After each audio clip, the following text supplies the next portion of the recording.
की एका माणसाकडे नाही का 100 मेंढरं होते आणि त्यातलं एक मेंढरू हरवलंय. काय करतोय तो मेंढपाळ? 99 तिथं ठेवतोय. 99 तर त्याच्याकडेच, पण एक मेंढरू हरवलंय. मग तो काय करतो? 99 साईडला ठेवतो, त्या हरवलेल्या मेंढराच्या शोधात जातो आणि जोपर्यंत त्याला ते भेटत नाही ना तोपर्यंत तो शोधतो. आणि एकदा त्याला भेटलं ते मेंढरू, तो खांद्यावर घेतो, मग तो एकदम एन्जॉय करतो. इथं नातं काय आहे?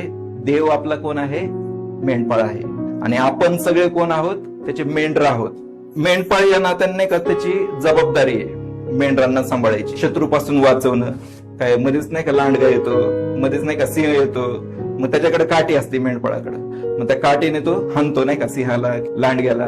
आणि दुसरी गोष्ट, त्या काठीचा उपयोग काय असतो? त्यांना गाईड करतो, मार्गदर्शन, की इकडे नको जाऊ, इकडे चल. की जेव्हा मेंढपाळ असतो ना तेव्हा मेंढरांना चांगलं भविष्य असतं, त्यांना चिंता नसती. देव मला खाऊ घालणार, देव मला पिऊ घालणार, देव मला नाही का हिरव्यागार कुरणात बसवणार, अचानक कोणतरी हमला करत, मग तिथं पण तो मेंढरू घाबरणार नाही. त्याला माहिती आहे देव माझ्या बरोबर आहे. आणि पुढे काय लिहिले? माझ्या आयुष्याचे सर्व दिवस मला काय दया आणि कल्याण लाभणार. म्हणजे एक चांगलं भविष्य आहे आपल्याकडं. तर म्हणजे एक मेंढपाळ आपल्यावर मार्गदर्शनावर असल्यावर आपल्याला ह्या सगळ्या गोष्टीचा लाभ आहे. म्हणजे आपल्याला खायचं टेन्शन नाही, प्यायचं टेन्शन नाही, कुठं राहणार नाही का, कुठं झोपणार त्याचं टेन्शन नाही, शत्रूचं घाबरायची गरज नाही, अजून कोणत्या रस्त्याने जायचं, ह्या का त्या. मेंढपाळ आहे आपल्याला सांगणार, इकडून चल तिकडून चल.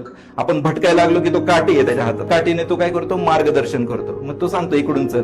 एखादं मेंढरू भटकतं, मग काय होतं? ह्या सगळ्या ज्या गोष्टी मी तुम्हाला सांगितल्या त्या नाही भेटत त्याला.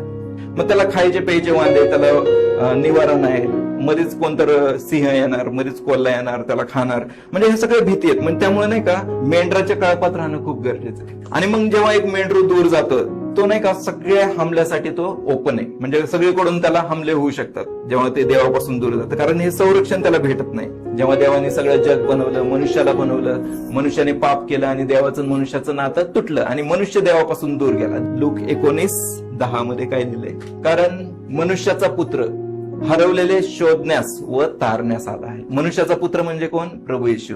एक मनुष्य बनला तो, कारण मनुष्याला वाचवायचं होतं ना.